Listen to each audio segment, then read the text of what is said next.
Hey folks, this is Rhykker, bringing you a Diablo 3 Reaper of Souls patch 2.4 Barbarian build that is topping the solo Greater Rift leaderboards. Now, I initially released a video on this build during the PTR, and this is simply going to be an update to that original video. So I'm going to assume that you've already watched the video that's being linked right down here, and we're going to go over the final skill choices, which are mostly unchanged, as well as what specific stats you want on every piece of gear. This charge barb is a mixture of the Raekor set and Immortal King set. To quickly go through the skills, we want Ancient Spear, Boulder Toss, Furious Charge, Merciless Assault, Sprint, Marathon, Battle Rage, Bloodshed, Call of the Ancients, Together as One, and Wrath of the Berserker, Insanity. Again, all these choices and the playstyle were explained in the previous video. For our passives, we want Ruthless, Berserker Rage, Nerves of Steel, Rampage, and if you have a Hellfire Amulet, get the Brawler passive. Onto our items. For our shoulders, we want Raekor's Burden. Ideal stats, Strength, All Resist, Life percent, Furious Charge damage.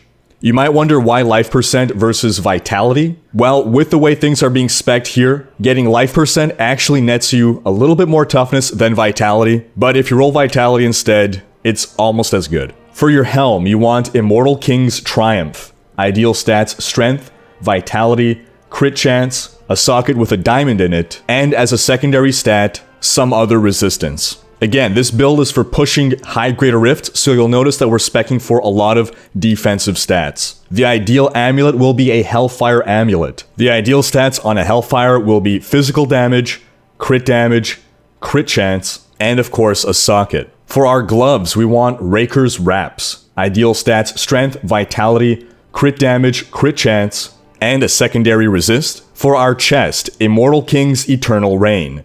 Strength, Vitality, Furious Charge damage, and a secondary resist. You'll likely want to equip diamonds in this chest piece.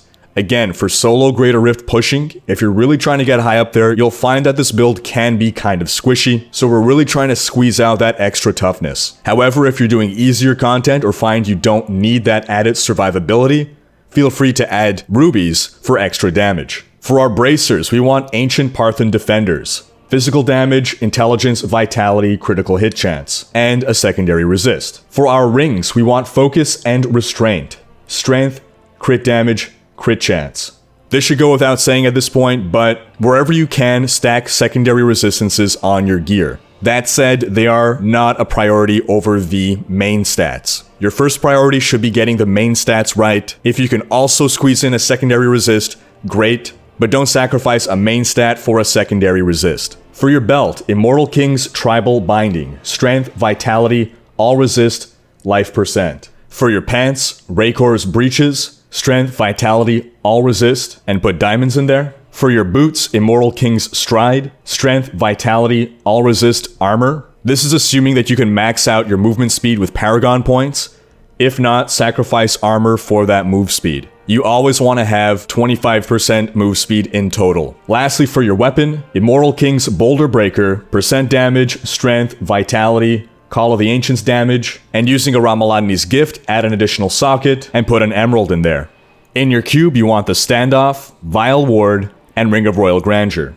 In Paragon points, in your core, again, max out movement speed so that you have a total of 25. This is factoring in your boots and your Paragon points. Then dump everything else into strength. For offense, critical hit chance, critical hit damage, cooldown reduction, in that order. For defense, all resist, armor, then life. For utility, you want to put area damage, then life per hit, and you do not want to equip any resource cost reduction, because the 4-piece bonus of the Immortal King set reduces the cooldown of Wrath of the Berserker and Call of the Ancients by 3 seconds for every 10 Fury you spend. Resource cost reduction will make you spend less Fury, and thus reduce your ability to lower that cooldown.